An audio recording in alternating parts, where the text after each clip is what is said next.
are back for yet another week of Behind the Lens. Pam's she's in the booth applauding, but you can't hear her because she never has the mic on in there.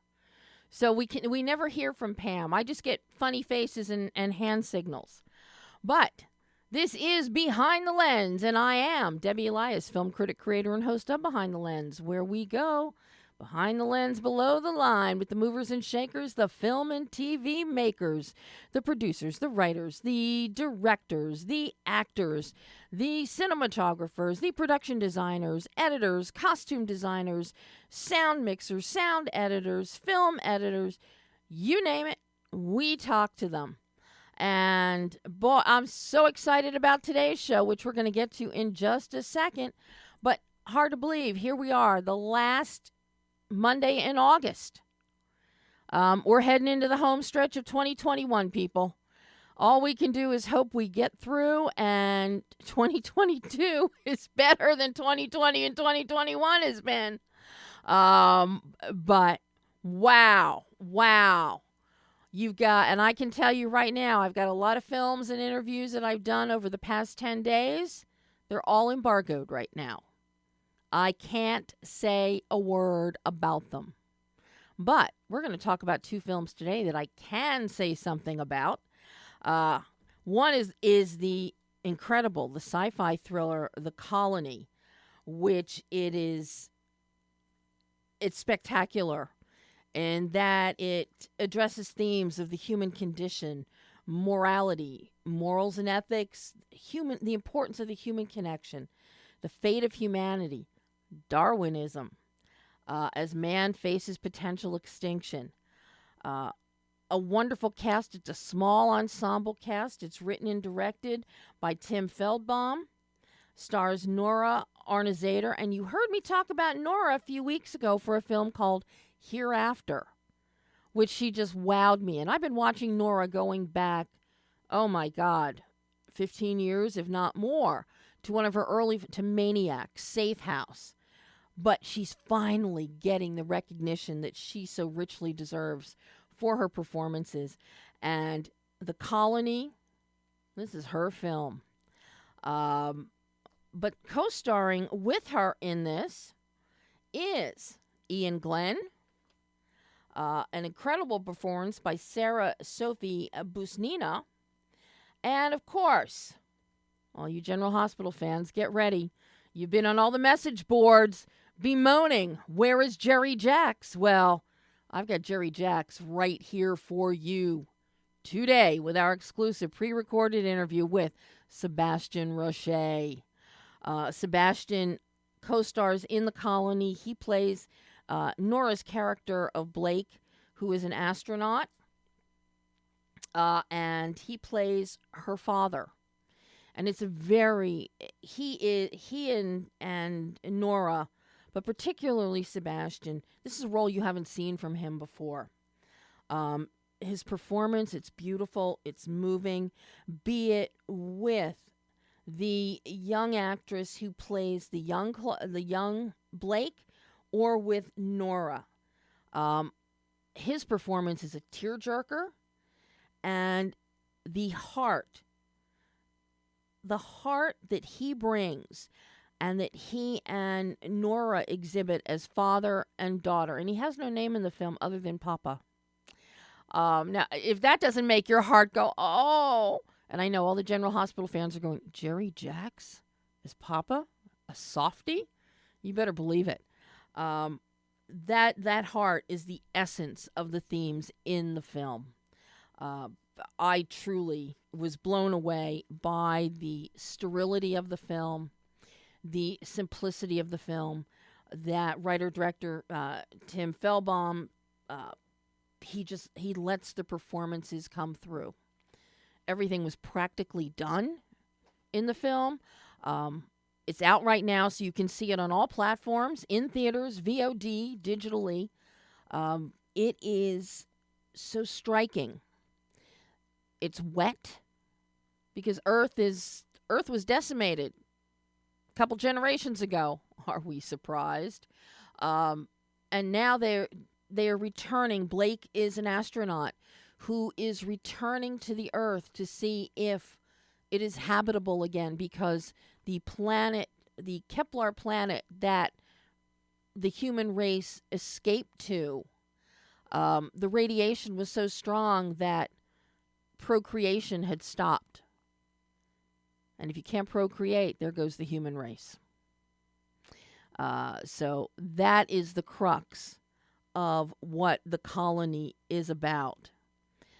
Then, at the midpoint of our show, Jay Silverman is back with us. Director Jay Silverman. He was here a couple years ago talking about Off the Menu. He's back now to talk about his new film, Saving Paradise.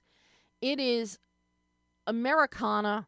Today's theme is really, it is about the heart of Americana, the heart of humanity with these two films, with The Colony and with Saving Paradise. Saving Paradise, a small rural town and a pencil factory. And no, it is not The Odd Life of Timothy Green. I know what some of you Disney aficionados are thinking. No, it is not. Other than the pencil factory and trying to save it, that's where the similarity ends between Saving Paradise and Odd Life of Timothy Green.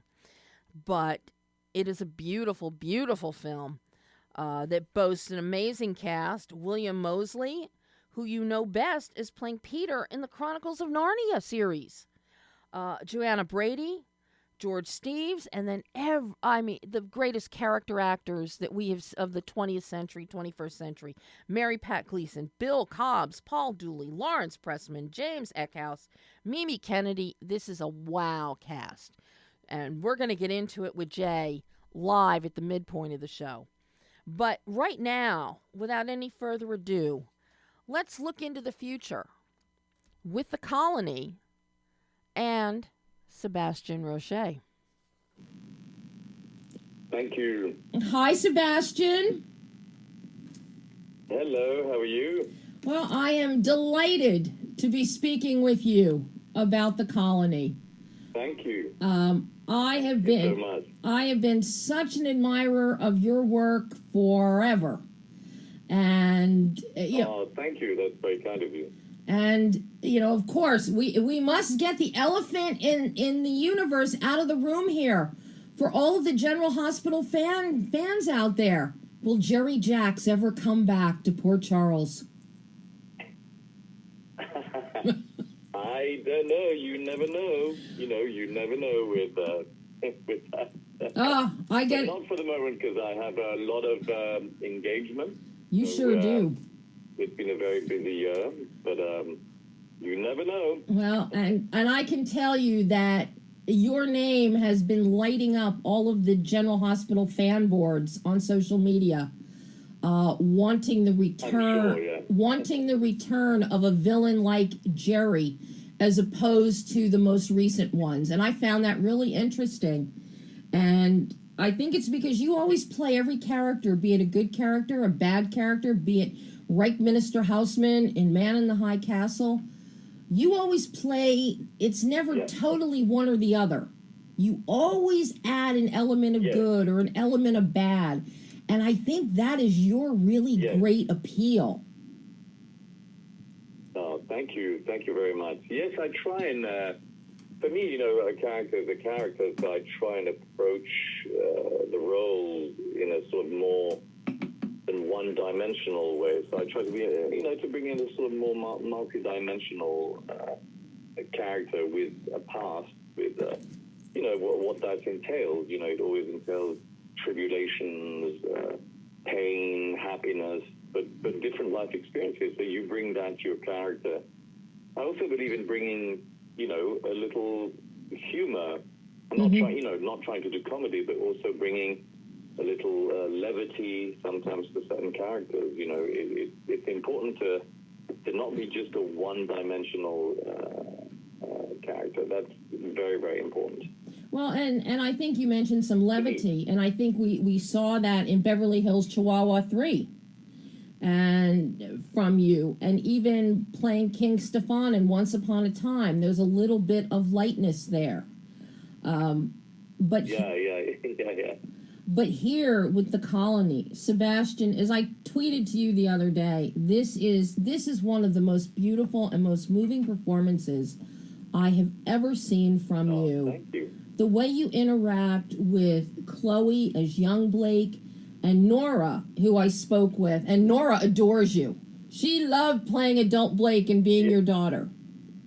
Yes, I know. We had an instant connection. Actually, it was really wonderful. She's so giving. She's such a good actress. You know, she's a hard worker. And we worked incredibly well, even though we worked for a few days, just a couple of days together. You know, we instantly had an amazing connection, and it makes our job so much easier. So yeah, it was. I think the world of her. She's so talented and so giving, and we managed to get somewhere emotionally that was truly profound. I have amazing memories of that shoot. Really, I really do. Yeah. And it's also due to the fact that the director let us go there. You know, he was so open and receptive to what we proposed. And and you know, speaking both as French speakers, we also added a little French in there to sort of make the connection even stronger. So yeah, she's I think the world of her too. You know, she's a wonderful young woman. Doing really well now. I'm really happy for her. Oh, she truly is.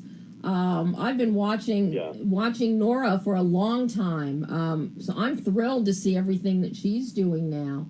And it's something that you do so beautifully in the colony is the way that you interact with Chloe Heinrich, who plays young Blake. The connection you establish with her, you and Nora really solidify that.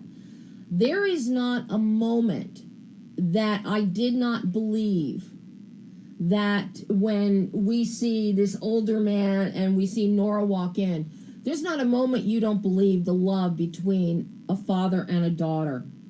And that reunion scene when he turns and realizes it's her, she realizes it's him, I was crying. I had to pull out the tissues, Sebastian. Thank you. Well, I'm glad you're saying that, because that's really what we wanted to convey. You know, it's such an emotional moment. Can you imagine? You know, literally leaving a planet and that, you know, pretty much knowing that you'll never see anyone that you knew before, and suddenly the person that's the closest to you, that you love the most in the world, is there. So that made for a really incredibly deep moment between us. And I really, and Chloe, the young actress, was so wonderful to the beginning. And we also wanted to have this great connection. She was a wonderful young actress. And the same with Tim, you know, the director. He really was so open and patient, and, you know, really wanted wanted us to, you know, come up with our own relationship. And I'm really glad that it shows, you know, and because actually I haven't yet seen the film. I am gonna see it. I've seen bits of it, but I haven't yet seen the film, and I loved every second of working on the film. You know, with such an amazing team of people who were so passionate about the project. That's what really, it's rare to be on a shoot where the director of photography, production design, the costumes are so in tune with what you're doing. And Tim was so patient. He really took his time with us. And I think that's why it gives this I don't know, I think this real deep connection with the public, you know, because it shows, yeah. Well, the heart that we see between Papa and Blake, be it young Blake, but particularly with adult Blake, that heart is the essence of this film. That is the theme. It's why would you even go to another planet? Why would you want to worry about extinction? were it not for love and a connection like this. And I got news for every father and daughter out there who sees this film, is it is going to touch them so deeply and reel them in so that you can explore the morals and the ethics that come out in this story.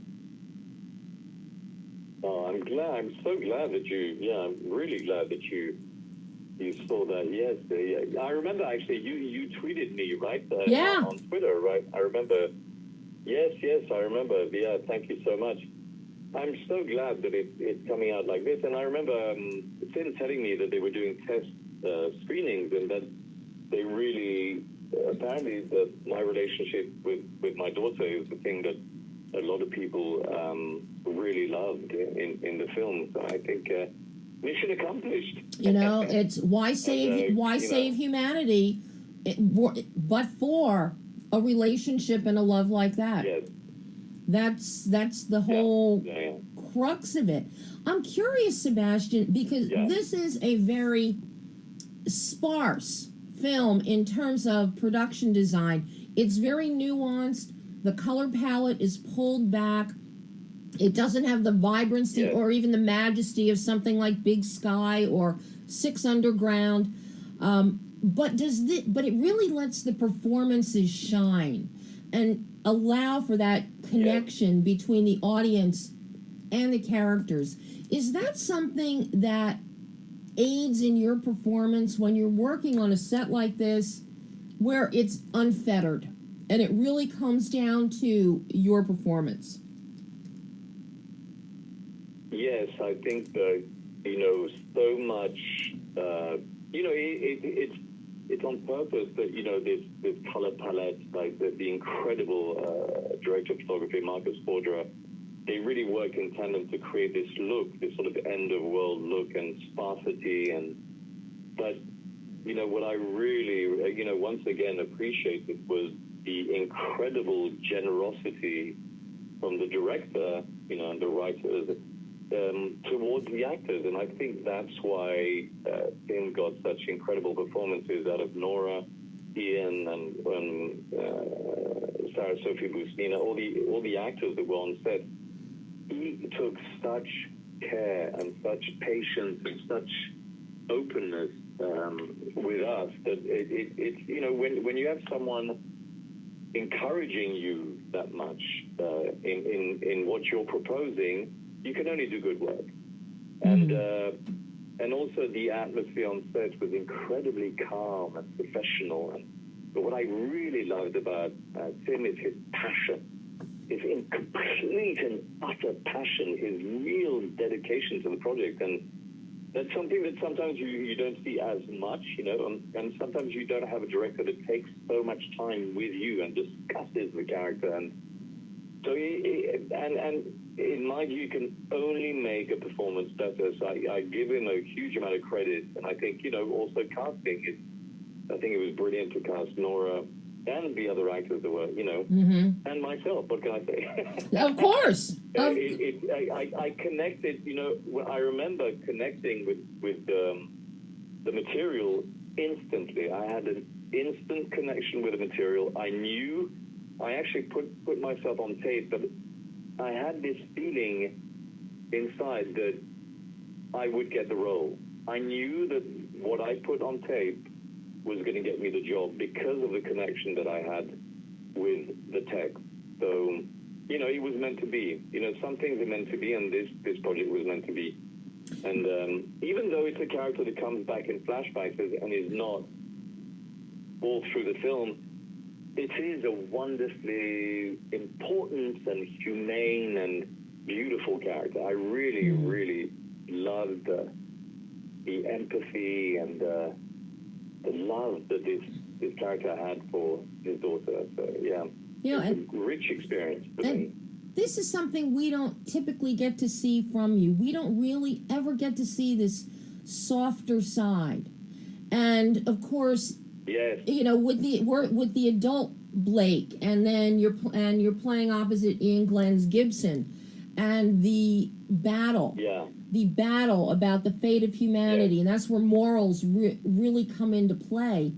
And to Yes, see you turn and change from who you were as a younger man and now see the bigger picture yeah. and change your perspective calmly, rationally, and with heart and mind in sync. It is fabulous to see that from you. It's something we don't see enough of from you with your roles. I know. I know. Well, I still have tons of time. So I think in the future you will see, a little more. Oh, Maybe a little more of that, as I get more mature and older and can explore these kind of roles. They're always interesting to me. I always relish character roles because they offer a richer approach to acting for me. I was having a conversation with a wonderful actor who I was just working with on a project I can't talk about right now, but it's an amazing project. And I was talking to him. I was saying, every time, some people want me to be a leading man, but intrinsically, I'm a character actor, and I relish being a character actor. I think that they're far richer and more interesting than most leading characters. Not all, of course. I'm not the generalize. So I embrace these roles, with two hands and try and go into the history of what makes them who they are, and it's a fascinating endeavor, now what? I love every minute of it, and that's what I try to do with Blake's father. Yeah. What do you look for? Is there something specific you look for in a script when it comes across your desk? Is it the character? Is it the story? Is it the director attached? Is there something in particular? It really depends. I mean, first and foremost, as one of my great drama teachers told me, it's the text, and the text, the author. So, what I do is when I prepare a role, I see if the role fits me, and usually, what I get offered is things that are fairly close to me, or things that I'm fairly at ease with, but I always try and find a sort of different layer for the character to bring in something a little more surprising. So I will read the text over and over, as my old teacher told me, eventually the text will whisper its secrets to you, and it's true. If you read a text over and over, suddenly you discover things that you hadn't seen on the first read, and it really informs the character that you're going to play. And then, of course, whether the character is from South Africa or from Germany, you then work on that, and that also informs the character. So I love creating a sort of outward character that suddenly, and because of when I'm talking about outward, I'm talking about accents or age or who he is in the context of the movie, in terms of what he does, and then then the sort of inner life of the character, it sort of impregnates you. It's really interesting what happens. You start seeing the truth. So for me, it's also about attaining the truth in that character. So it's such a fascinating endeavor as an actor to work on a role. You at first you don't get it.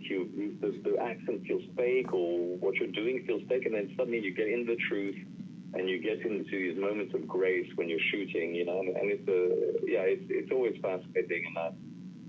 And what I've done this year, I've been able to go from being English to being from like sheriff from Montana to a billionaire to then doing I did a movie where I played a Republican candidate for the governorship of Georgia, getting into that kind of role, and then I did a South African, then I played another guy, and then I just played a German, a sort of very interesting German character. So all these characters are thrown at me, and it's an absolute delight to try and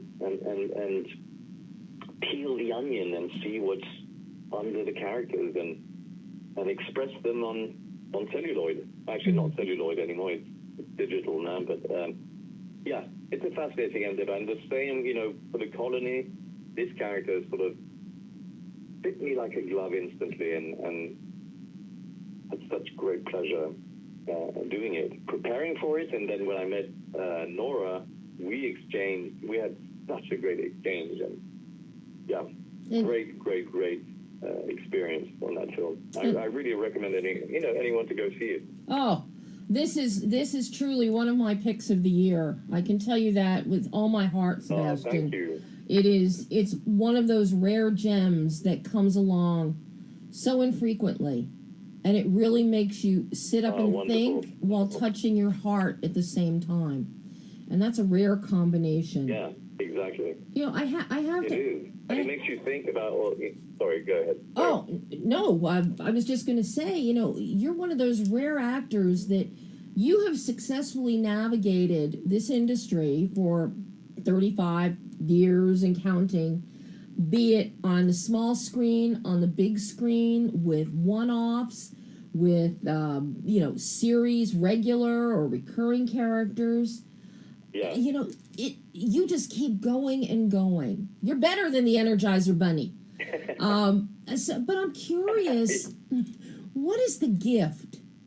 What is the gift that acting gives you that keeps you going? I think that it has to do. I remember someone quoting something about the endurance of an actor, and I think it's sometimes you can get stale, doing the same thing over and over again. I've been blessed with discovering, I've been blessed with struggling and then discovering new roles over and over, which sort of keeps your instrument very sharp. And I think that, people are realizing that I can do a lot, that I have a huge amount of range, and that I can bring it. I'm not trying to be, to go, oh, look at me. But, I know I'm not being very humble about that, but I'm really in control of my instrument at the moment. And the experience that I have acquired over these years has enabled me to be, this actor in full control of my craft, I think. And that's what keeps you working. You can be a major star at 20 and forgotten, at 25. For me, it's about the work, it's about the passion of the work. And I think, a lot of my contemporaries who keep on working are as passionate as I am and work as hard as I do. And I work very hard at doing it. And it seems that, people who are hiring me are seeing the work and giving me the opportunity to better their project with my work, and I feel very honored to be invited, on their adventures, on their artistic adventures, and I really feel that the experience that I've accrued has helped me continue, carrying on as an actor. Yeah, I really do, and I bettered. As a result, I have bettered. I've bettered myself in my craft, yeah. So, yeah, I'm getting better. I'm still learning, and I'll continue learning and keep on getting better, I hope. I don't know. It's going to be tough because I think you're really at the top of your game right now, thus far. Thank you so much. One last question before I let you go, Sebastian, is with all the roles that you have done, all the genres you have done, is there a dream role out there that you still would love to tackle? I mean, there are dream directors that I would like to work with. There are the Coen brothers have always been, I one day will work for the Coen brothers because for me they are some of the finest American filmmakers, worldwide filmmakers. that have ever lived, and working with someone like Martin Scorsese would be a dream as well. So these are the dreams that you set yourself. I would like to do more, theater, probably, which would be really something that would be incredibly beneficial for me as an actor. And continue, for me, the dream role is the next role that I do. I get such pleasure with being on set that it pretty much is that. It is the dream role. I want to continue aging in the roles that I do and doing it in the best possible way. That's the dream for me, really. Well, my dream is just to keep seeing you in more and more roles, Sebastian. You have never disappointed me Thank you. with a performance. And Thank you so much. And this Thank one you. in The Colony, it just touches my heart so deeply. And I can't wait to see Thank what's you. next. I really can't. Oh, Thank you. Yeah, well, yes, there's a lot coming up, so hopefully you'll see it. and hopefully we'll get to Thank chat you so again, much. and hopefully we'll chat in the future. Yes, I'm sure we will. Ah. I'm sure we will. Sebastian, thank you so much, and I hope you have a wonderful weekend. Thank you. You too. Thank you so much. That was a really wonderful conversation. Oh, Thank you, Debbie. Take care. thanks, Sebastian. Bye-bye.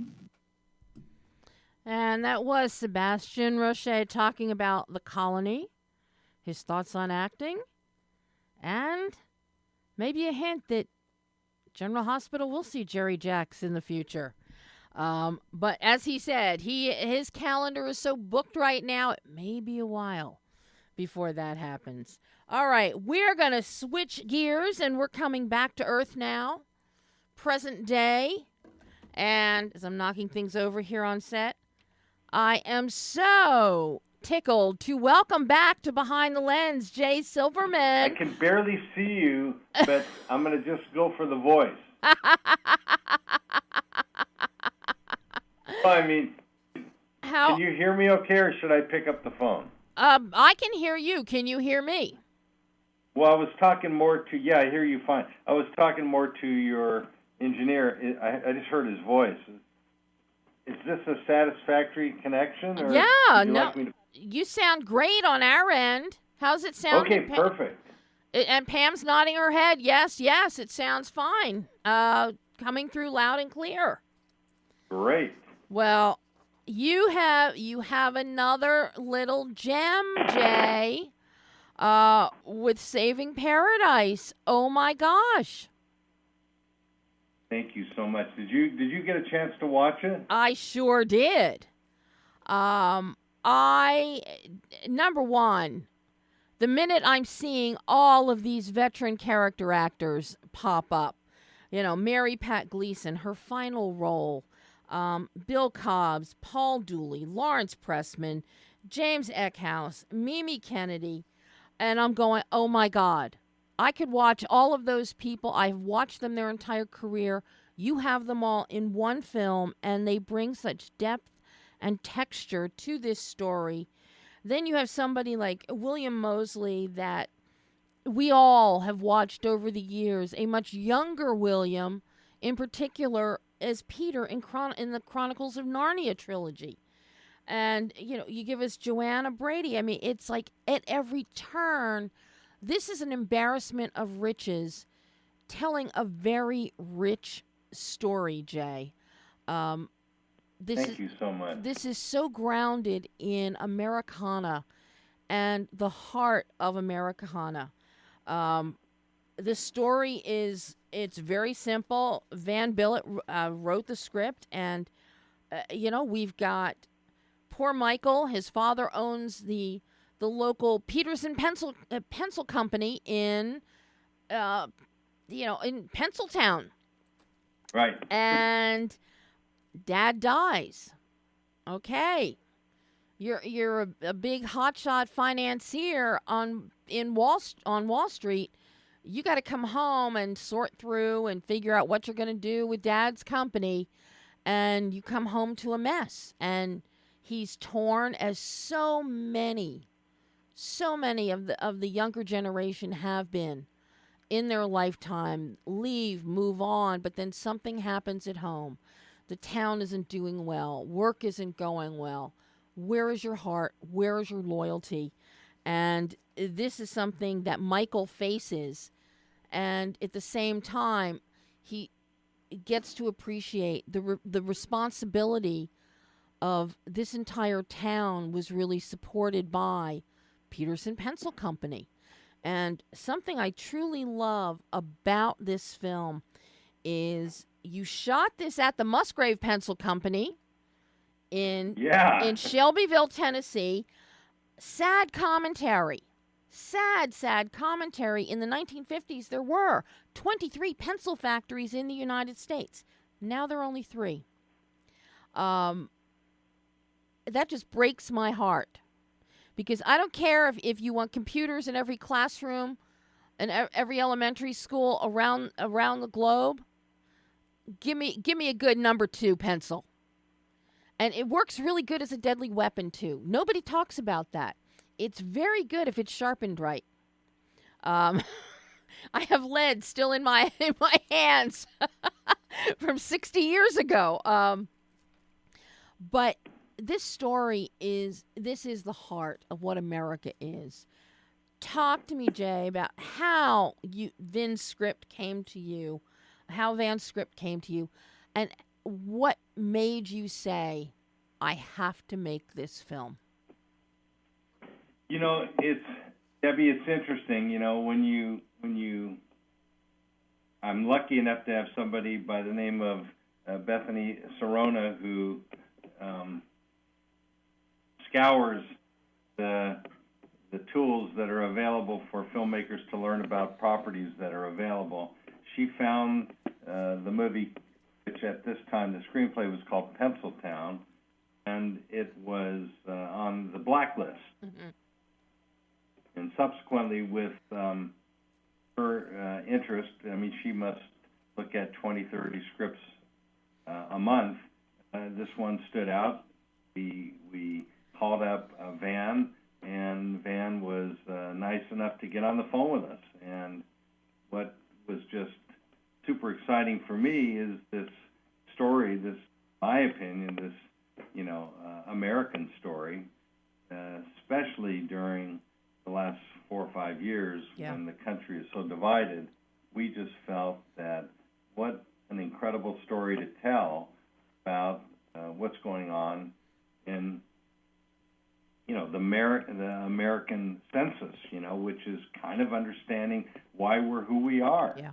And it just excited us so much that Van came right out on a plane, and we sat down and talked to him, and then that developed to a relationship that Van stuck with the movie all the way through the end. Wow. I mean, one of the great things about this story, and, you know, knowing, you know, what brought Off the Menu to you, and, you know, what you did with that film, it doesn't surprise me that this script would speak to you and you would want to tell this story, because this is it is the heart of America.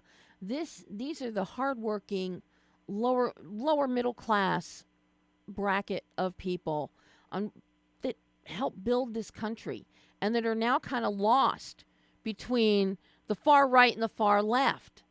And the fact the film is opening this week with Labor Day weekend, what better time for a film that looks at the American worker, their sacrifices, their dedication, and their passion and their belief. And you bring all of that into play here. You just blew me away and really touched my heart with this film, Jay. Well, thank you so much. You know, I mean, we have to share this with you. We had a screening for the very first time in Los Angeles on Saturday night, and you know, it is a labor of love. You know, we spent 3 years, a year and a half of the 3 years, waiting after it was finished for COVID to kind of turn into a point where people actually started going back to the movies. And the movie comes out September 3rd, which is this coming Friday. It is super, super important to us because we feel that the story applies to everybody. It doesn't just apply to people on one political side or the other. It applies to why we are who we are. Well, something that you really bring forth, we're basically, we have 2 points of view that come out strong in this film. We have Michael's point of view, and then we have Charlie, who's played by Joanna Brady, and they each essentially want the same thing, but there's 2 different points of view and perspectives of how they're going to get it. On the one hand, you have Michael who wants to just, okay, company's in debt, it's got to go. I'm going to go to the highest bidder, pay off the bank loans, my mom keeps her house, bye-bye. I'm going back to the city. Then you've got Charlie, who has devoted her whole life, who went and she got her degrees, and she lived the life of a financier, but then came back to her home, to her roots. And she has a personal connection. So it's head versus heart with Michael and Charlie in this film. And then it falls on all of these character actors who are employees of the company, and where everything really takes shape, the real bridge and cohesiveness comes through George Steeves' performance as Walter. I fell in love with that character, Jay. I'm so thrilled to share with you that George Steeves, who plays Walter, is an individual that actually comes from a casting company in Los Angeles that specializes in talent that actually have disabilities. And George is on the spectrum himself, and subsequently delivered what I consider to be, not only a magnificent, believable performance, but, the kind of performance that only somebody with the condition could deliver, versus me waking up in the morning and casting somebody to play a disabled person or an individual that's on the spectrum. I just felt incredibly responsible for telling it truthfully. I am so in love with the character of Walter and George's performance, the honesty, the purity, that everything is fact, and he loves daily. Walter comes and he recites facts while he delivers the mail, and he helps Michael find his heart, and Michael helps him step out of his comfort zone and find his voice that isn't just facts out of the encyclopedia. And it's so beautiful watching that. But that's real.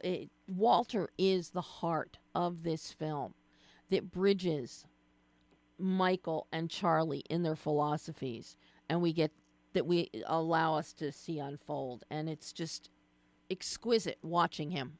Absolutely incredible. I have to compliment writer Van Billet for, I think, his desire to want to authenticate a character that was a very good friend of his, family member, and I think he was inspired by his friend's child to create an authentic character in this movie. And not only did I think it was incredibly deep in respect to what you described, but it actually had a little bit of wit and humor. That to me was very welcome as a filmmaker. Yeah, and the camera loves George. The camera loves him. He lights up. His smile just lights up the screen when your cinematographer, when Bruce Allen Green, whenever he captures him. He has a 1,000-watt smile, and it's beautiful to see, as is Bruce's cinematography here. I've got to ask you, Jay, how challenging was this to shoot this in the pencil factory. Well, it's interesting you say that because I'm sure a lot of your listeners have an interest in how things are accomplished. Mm-hmm.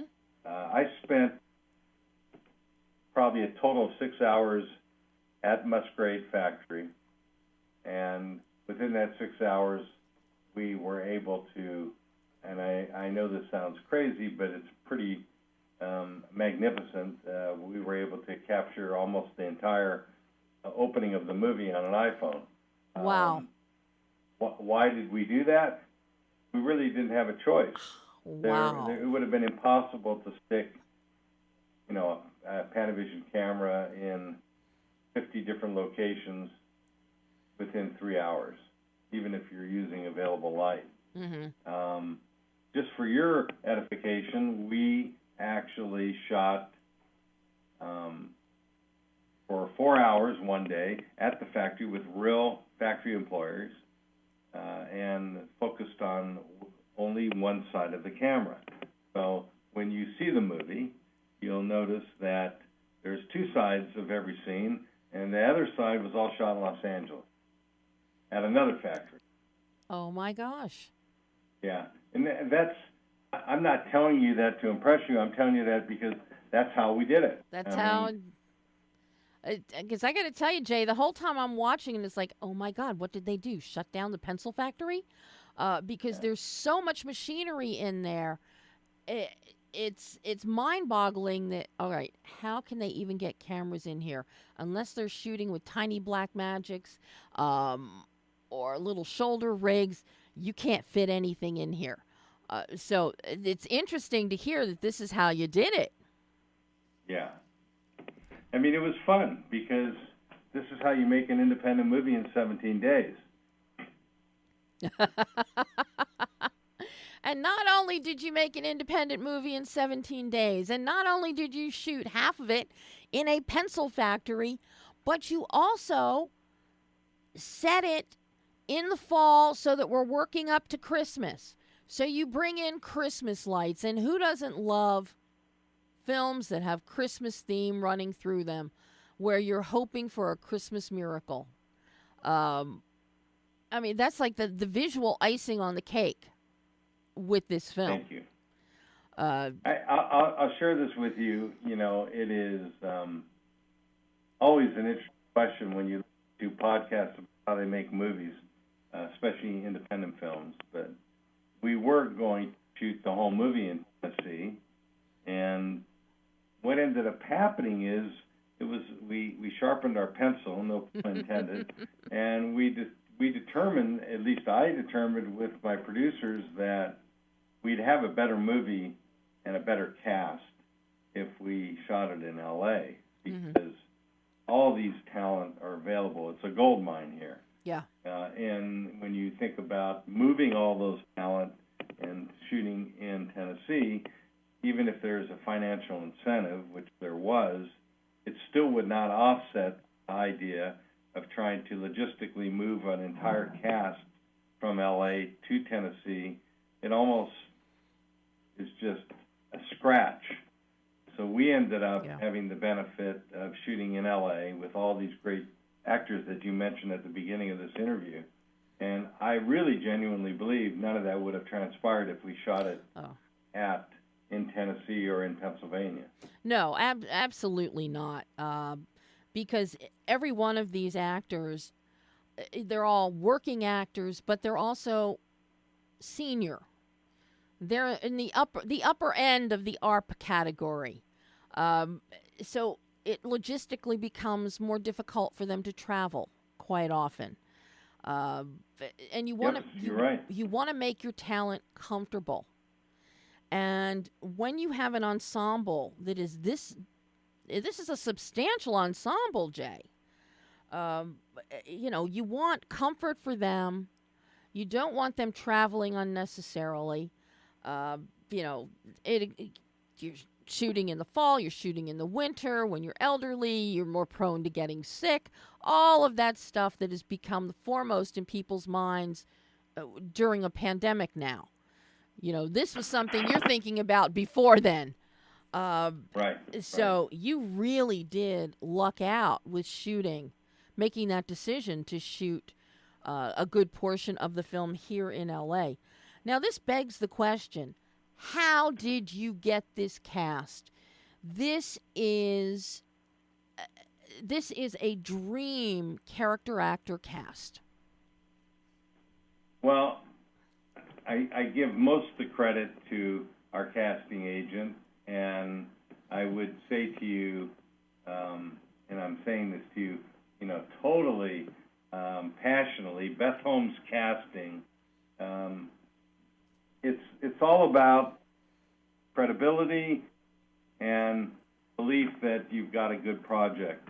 And if you wake up in the morning and somebody says to you, I'd like to cast Paul Dooley in my movie, I'm going to just share this with you. When we met George, the individual on the spectrum, and we wanted to cast him, he said, hey, do you think you might want to bring in my friend Paul Dooley? Oh, my gosh.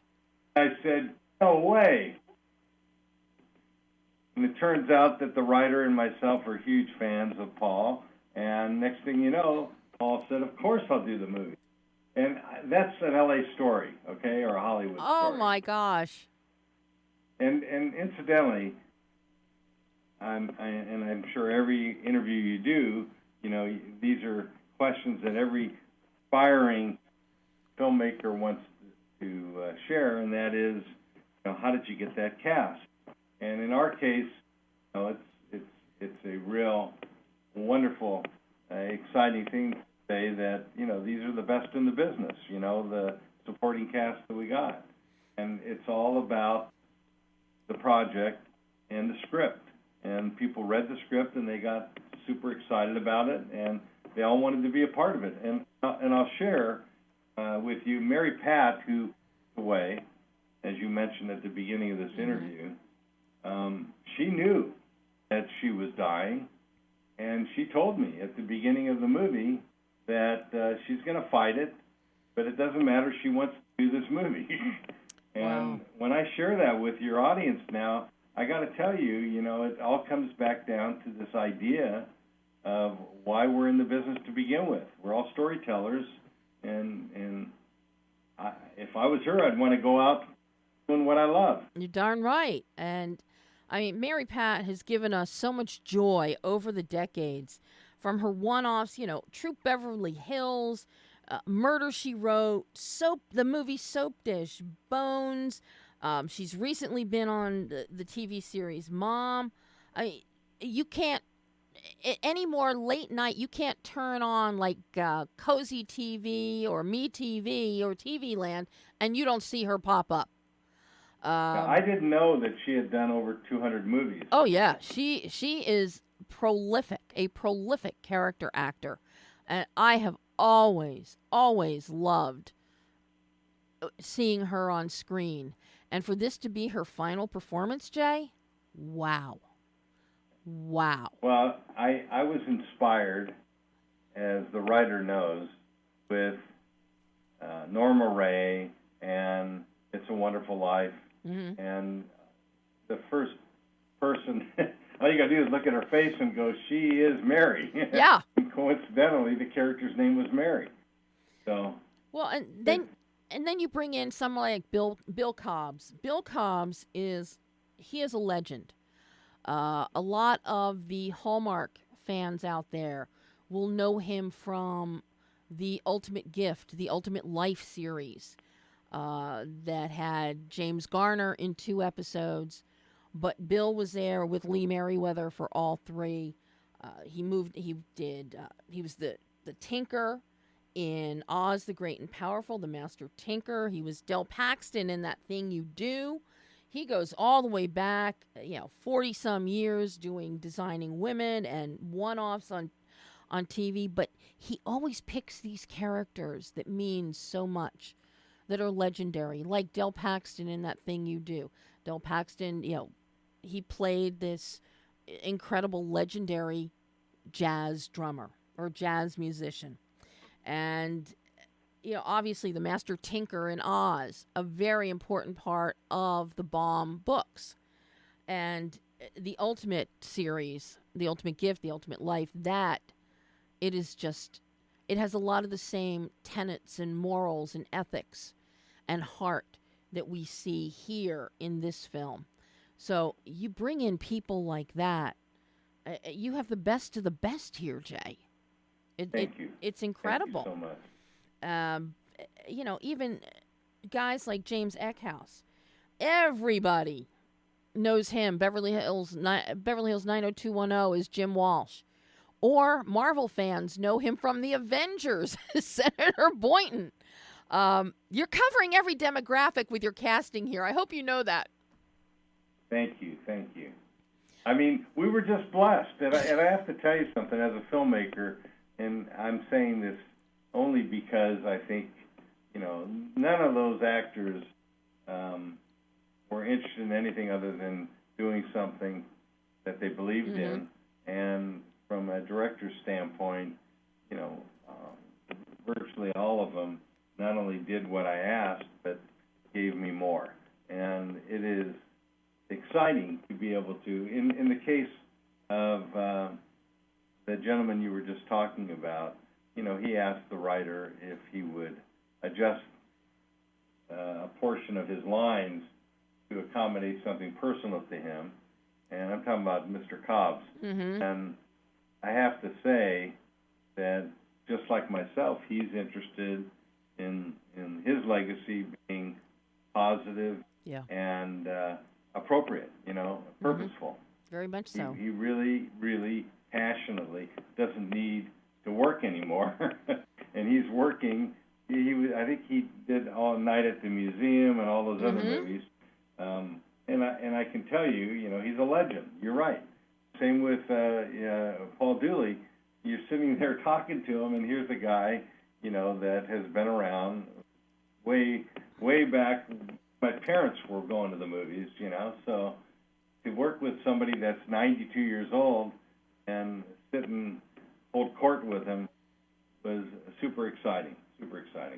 What led you to William Moseley in the role of Michael? Yeah, it's an interesting story. We had another actor attached, and the last minute he got a major, believe it or not, I believe the movie was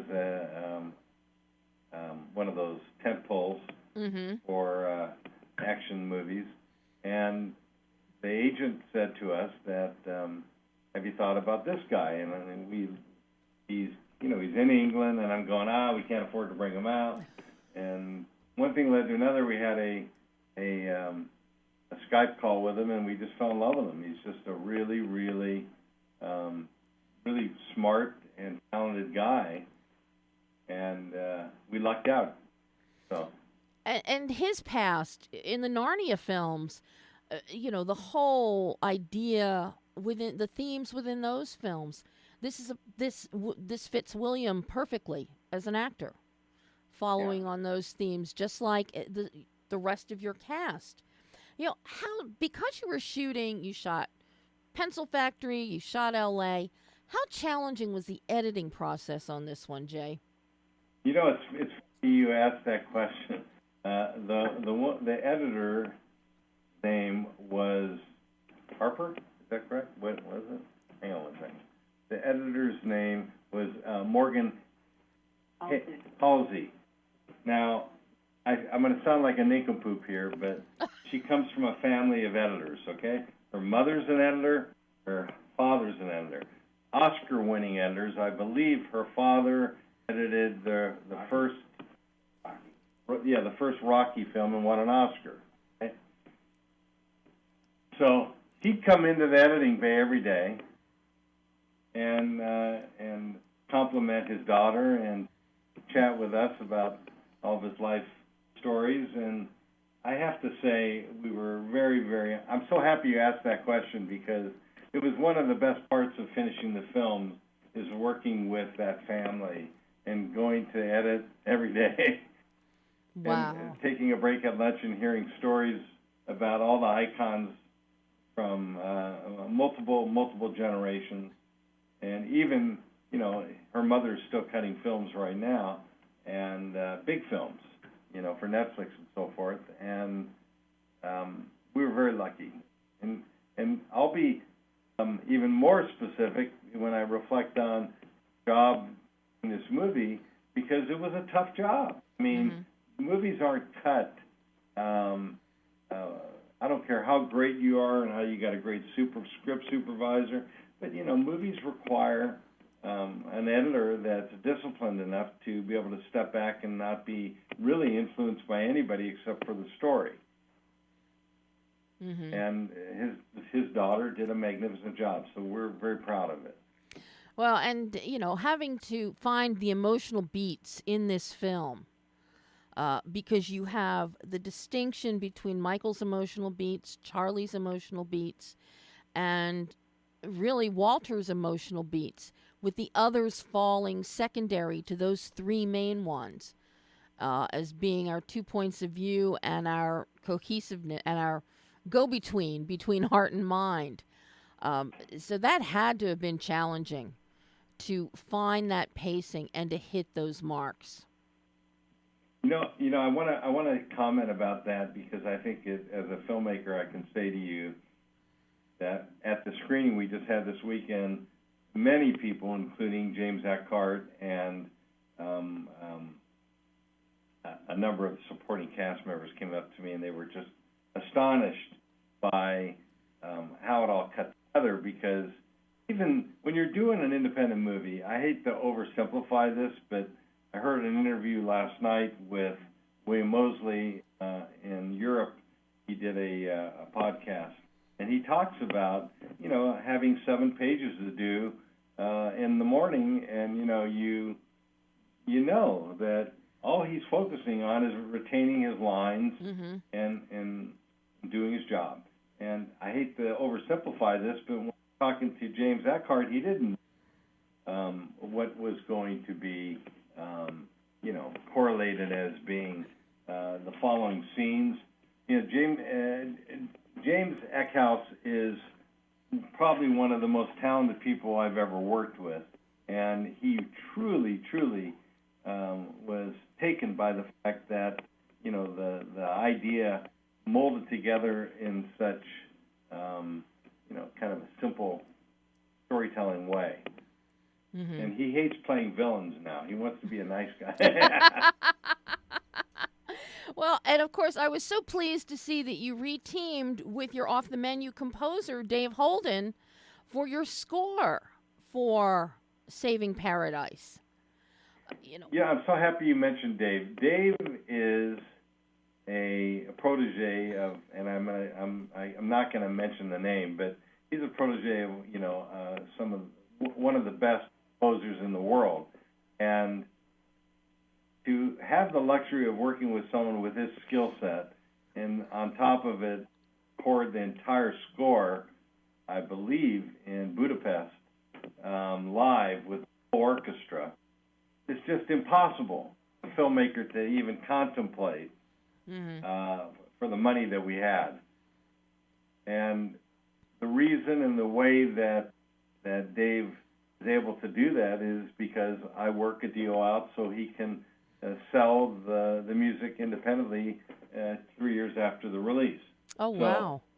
So he has a back-end deal, is really what I would describe it, and he gives me, and he gives the movie, and he gives the breadth of himself in such a way that, how could I go to somebody else, It's a magnificent example, and I told him this after the screening we had on Saturday. I said, it's one thing to have a great script, it's another thing to tell a great story, but to have an editor come in there and create this kind of incredible score is just so it's so thrilling for a filmmaker to have happen, versus wake up in the morning and have 20 songs combined together with which we couldn't afford to begin with. Well, and what I love about this score, and I'm glad you mentioned that full orchestra in Budapest, because that's one of the first things I noticed. Is the orchestration of this score. It's a beautiful score, but it's the strings and the orchestration of that that we get to hear. It's very soft. It's has a lilt to it.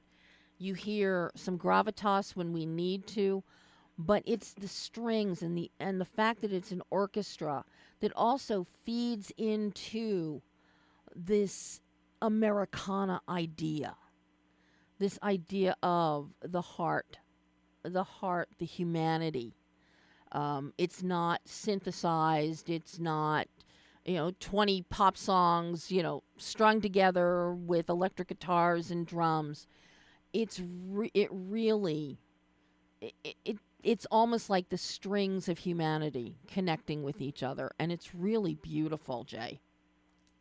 Well, I'm so flattered that you said that, not just for my own movie, but for Dave, because Dave, I know you're going to laugh when you hear this, but when I'm interviewing composers to do my movies, the reason they can afford to do the movie, it's all done on a computer, and I'm going, I don't want that, and they go, well, there's no other way to do it. And Dave, it's not a question of economics, it's a question of dedication to his craft. Mm-hmm. He really genuinely is committed to delivering music the way music was designed, and that is with human beings playing the piano, the harps, the violins, the Mm-hmm. flutes. And I'm so grateful that you noticed that, because, it means everything in the world to me that my movie has synchronicity. But you're right, if the movie's about the American worker and it's represented by a background score, why would it not be organic? Right. Yeah, it's perfect. That's one reason I love Brian Tyler as a composer, because Brian is very organic in his compositions, in his orchestrations, in his instrumentation, and for the same reasons.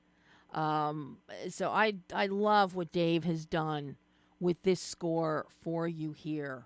One last question for you, Jay, before I let you go, because of course, I'm already running over time as always. Everybody knows that now. I really what did you learn about yourself as a filmmaker and storyteller, telling the story of Saving Paradise? Because this is a very special story. I have to say this. I made a decision when I got out of the business of making television commercials and TV shows that I was going to spend this illustrious part of my career doing purposeful, meaningful movies. Mm-hmm. And it is, it's my toolbox. And when I decided to do this movie and implement it, the whole aspect of it is feeding to my desire to want to give back. And it's even more pronounced now because of the political nature of our country. Mm-hmm. Pro or con, the movie appeals to, I think, anybody that believes in America. And I say this in a significant way, and it's funny because I wanted to give a little speech at the front of my screening, and my dad was in World War II. What did he fight for? Freedom. And when all these people came back after the war and built factories and created jobs, all that stuff, this factory's 100 years old. Mm-hmm. So when I found myself making this movie and developing a passion to tell the story, it's all connected to family and community. And to me, there's nothing like it. There's nothing like helping, I think, share a story that fundamentally is a story about who we are as Americans. It's all about human connection, home, hearth, and heart. And I agree. You have done a beautiful job with this one, Jay. I can't wait for the next one. Well, the next one's even going to be more exciting. I'm just going to pitch it right now. It's called Yale. Okay. I'm not going to tell you what it's about, but just remember I told you that, because maybe in the next year and a half I'll have it done and we can share again. This is kind of like another chapter in Saving Paradise. Ooh. Oh, you tease. You are a tease, Jay Silverman. God bless. Thanks for having me. Oh, Jay, thank you. And I can't wait till we do it again. I appreciate everything you're doing. Can I just tell the audience one thing? Of the course. movie comes out on September 3rd. You can find it on Amazon, iTunes, and all the video on demand portholes. Yeah. I would really appreciate anybody going out and seeing the film and learning for yourself why we made it. And, of course, it's Labor Day weekend, the perfect weekend for this film. Perfect.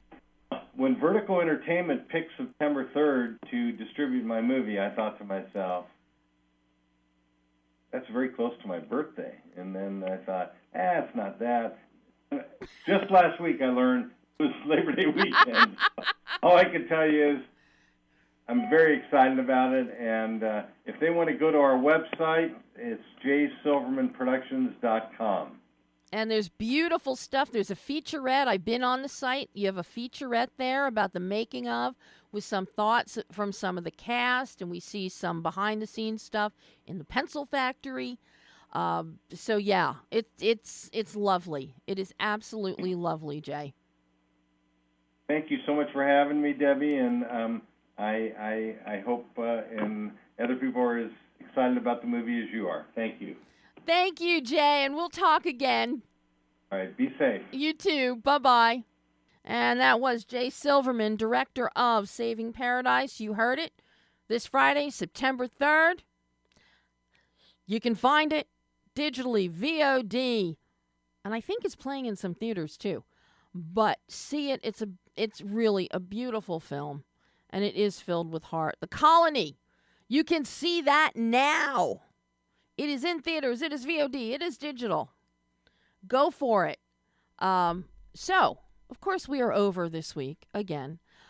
If you missed the whole broadcast today, don't forget you can find the show on all the podcast platforms after, since we are live on Adrenaline Radio. Radio, we start where traditional radio ends, and the show will be up on my website, behindthelensonline.net, sometime later tonight. And then on all the podcast platforms, Google, iTunes, Apple, Podbean, Stitcher, it'll be everywhere. So, hey, follow us. Follow us on Twitter, Movie Shark D or BTL Radio Show. Follow us on Facebook, Behind the Lens, BTL Radio Show. We've got a ton of new video slideshow interviews out on the YouTube channel, on BehindTheLensOnline.net, and, of course, every single BTL Radio Show episode. So, we're not here next week because it is Labor Day, and Pam will not be laboring. I will be home laboring, but Pam will not be laboring. So, we'll see you, hear you, speak to you in 2 weeks. Until then, I'm Debbie Elias. This is Behind the Lens.